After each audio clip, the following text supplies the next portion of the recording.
আপনি আমি প্রায় সকলেই আমরা মাসের শেষে পকেটে টাকা না থাকার দুশ্চিন্তায় আমাদের পড়তে হয়। বেতন পাওয়ার মাসের ১০ থেকে ১৫ তারিখের মধ্যে আমাদের বেতনের বৃহৎ অংশ টাকাই শেষ হয়ে যায়। কিন্তু এক্ষেত্রে জাপানিজরা সম্পূর্ণই ভিন্ন এবং ব্যতিক্রম। জাপানিরা কিন্তু সঞ্চয়ের ক্ষেত্রে বিশ্বের অন্যতম ব্যতিক্রমী একটি জাতি।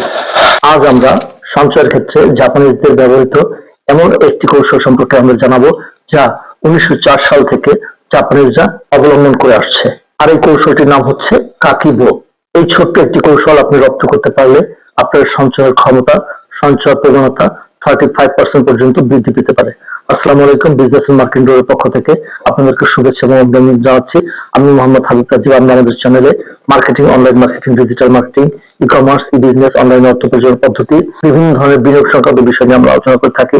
ছাত্র এবং নারীদের অনলাইন অর্থ উপার্জন, নতুন উদ্যোক্তাদের বিনিয়োগ সংক্রান্ত তথ্য দিয়ে আমরা সহযোগিতা করার চেষ্টা করে থাকি। সো আমাদের চ্যানেলটি হতে পারে আপনার বন্ধুর মতো, এবং আজকের এই আলোচনার মাধ্যমে আপনারা অনেক না বলা প্রশ্নের উত্তর পেয়ে যাবেন। আজকের আলোচনাটি হতে যাচ্ছে একটি ব্যতিক্রম ধর্মীয় আলোচনা, সঞ্চয়ের পদ্ধতি। জাপানের যে সঞ্চয়ের পদ্ধতি, যেটাকে কাকিবো বলা হয়, সেটা বিশ্বের প্রায় প্রতিটি দেশেই এই কৌশল অবলম্বনের চেষ্টা করে এবং এই কৌশল অবলম্বন করে মাস শেষে বিপুল পরিমাণ অর্থ সঞ্চয় করা সক্ষম হচ্ছে। প্রথমে আমরা জানবো হোয়াট ইজ কাকিবো। কাকিবো কি? কাকিবো শব্দের অর্থ হচ্ছে ঘরের আর্থিক বই বা আর্থিক ডায়েরি, হাউস হোল্ড অ্যাকাউন্ট বুক। এটি ১৯০৪ সালে জাপানের প্রথম নারী সাংবাদিক হানি মতোকো সর্বপ্রথম এই পদ্ধতিটি উদ্ভাবন করেন। এই পদ্ধতিটির মূল ফিলোসফি বা কনসেপ্ট হচ্ছে অর্থের প্রতি সচেতন হওয়া এবং অপ্রয়োজনীয় খরচ কমিয়ে মনের স্বস্তি বা প্রশান্তি বজায় রাখা। এবারে আমরা আসি কাকিবো পদ্ধতি কিভাবে কাজ করে। প্রতিটি পদ্ধতি স্টেপ বাই স্টেপ বুঝতে ভিডিওর শেষ পর্যন্ত আপনারা থাকবেন এই প্রত্যাশা করছি। জাপানিজরা ডিজিটাল অ্যাপের চেয়ে হাতে লেখা ডায়েরিতে খরচের হিসাব দেখতে তারা পছন্দ করেন এবং সারা মাসের হিসাব তারা এই ডায়েরিতে লিপিবদ্ধ করেন। মাসের শুরুতেই আপনার ফিক্সড যে খরচ, বাড়ি ভাড়া, বিদ্যুৎ বিল বা অন্যান্য বিল, এই সংক্রান্ত খরচ ডায়েরিতে লিখে ফেলুন। আমরা অধিকাংশ মানুষই সারা মাসের খরচের পর যে টাকাটা হাতে থাকে আমরা সেই টাকাটা সঞ্চয় করার চেষ্টা করি বা সঞ্চয় হিসাবে আমরা গণ্য করি, কিন্তু জাপানিজরা টোটালি ভিন্ন। জাপানিজদের মতবাদ অনুযায়ী বা কাকিবো যে পদ্ধতি, সে পদ্ধতিতে বলে যে বেতন পাওয়ার সাথে সাথে আপনার সঞ্চিত অর্থ, অর্থাৎ মূল বেতনের 10, 20 অথবা 25% অংশ আপনি সরিয়ে রাখুন এবং সঞ্চয় হিসাবে রাখুন। সঞ্চিত অর্থের বাকি অর্থগুলোকে 4টি ক্যাটাগরিতে ভাগ করে আপনি খরচ করতে পারেন।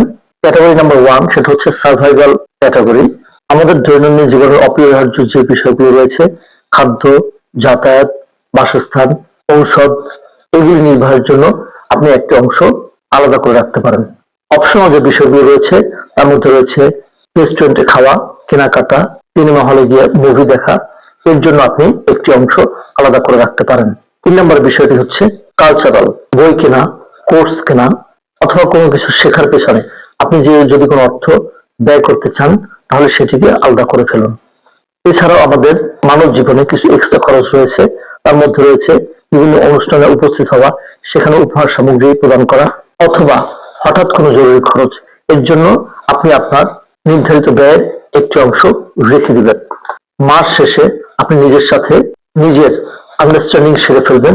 সেটা হচ্ছে আমার কাছে বর্তমানে কত টাকা রয়েছে, এই মাসে আমার কত টাকা রয়েছে, গত মাসে আমার কত টাকা ছিল, এই মাসে আমি কত টাকা জমাতে চেয়েছিলাম, কত টাকা জমাতে পেরেছি, আগামী মাসে আমি এর থেকে কিভাবে উন্নতি করব। প্রশ্ন থাকতে পারে কাকিবো কেন কার্যকর। কাকিবোর মূল কথাগুলো যদি আমরা বিশ্লেষণ করি তাহলে কাকিবো কতটা কার্যকর এটা আমরা পরিচ্ছন্নভাবে বুঝতে সক্ষম হব। কাকিবোর মূল কথাগুলোর মধ্যে রয়েছে মানসিকভাবে সচেতনতা বৃদ্ধি এবং সচেতনতার ধারাবাহিকতা বজায় রাখা। কাকিবো 4টি কাঠামোতে বিভক্ত। এই 4টি কাঠামো আপনাকে সার্বক্ষণিকভাবে সচেতন এবং খেয়াল রাখতে সাহায্য করবে আপনি কত টাকা রোজগার করেছেন, কত টাকা ব্যয় করেছেন, কত টাকা সঞ্চয় করেছেন। কাকিবো যেহেতু ইলেকট্রনিক কোনো পদ্ধতি নয়, এটি হাতে কলমের হিসাব, ডায়েরির হিসাব। সো এই ক্ষেত্রে কাকিবো আপনাকে সারা মাস একটি পরিচ্ছন্ন ধারণা দিতে সহযোগিতা করবে। কাকিবো পদ্ধতিতে মাসের শুরুতেই আপনার টার্গেট নির্ধারণ করতে হয়, অর্থাৎ আপনি মাসে কত টাকা সঞ্চয় করবেন এবং এই টার্গেট আপনাকে আপনার সফলতার ফিরিয়ে স্পর্শ করতে সহযোগিতা করবে। শৃঙ্খলার উন্নয়ন এবং অভ্যাসের ধারাবাহিকতা ধরে রাখতে কাকিবো পদ্ধতি অত্যন্ত কার্যকর। প্রশ্ন থাকতে পারে, জাপান কেন সঞ্চয় বিখ্যাত, কেন বিশ্বের সবাই জাপানকে অনুসরণ করে? এই জাপানিজরা কাকিবো পদ্ধতি ফলো করে। জাপানিজরা সাংস্কৃতিক মূল্যবোধে মিতব্যয়িতার বিষয়ে সচেতন করে। জাপানিজরা ভবিষ্যতে নিরাপত্তা, বিভিন্ন দুর্যোগ মোকাবেলা, বিনিয়োগের স্বচ্ছতা, শৈশব থেকেই সঞ্চয়ের প্রতি তাদের অভ্যাস গঠন, সামাজিক নিরাপত্তা ও স্বনির্ভরতা সৃষ্টি, কেনাকাটায় বিচক্ষণতা, এইসব বিষয়ের কারণে জাপানিজরা সঞ্চয়ে সারা বিশ্বের মধ্যে প্রথম এবং বিশ্বের রোল মডেল। কাকিবো আপনার চাহিদা এবং প্রয়োজনের পার্থক্যটাকে স্পষ্টভাবে বুঝতে সহযোগিতা করে। জাপানিজরা কোনো কিছু ক্রয়ের পূর্বে 24 ঘন্টা ওয়েট করে। এই 24 ঘন্টা পরে যদি ওই নির্দিষ্ট বস্তু কেনার আগ্রহ সে হারিয়ে ফেলে, তাহলে সেই বস্তু কেনা থেকে সে বিরত থাকে।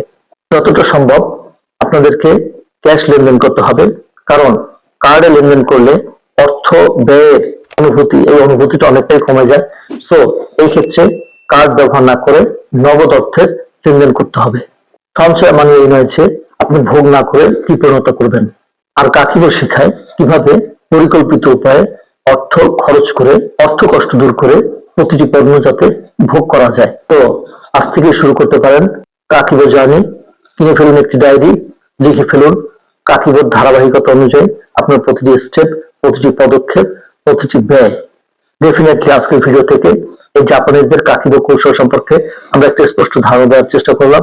সো এই ধরনের ইনফরমেটিভ ভিডিও পেতে, তথ্যবহুল এবং বিশ্লেষণধর্মী ভিডিও পেতে ডেফিনেটলি আমাদের চ্যানেলের পাশে থাকবেন, সাথে থাকবেন। ভিডিওটি যদি ভালো লাগে ডেফিনেটলি আপনার কাছের এবং পাশের মানুষের কাছে ভিডিওটি শেয়ার করতে পারেন।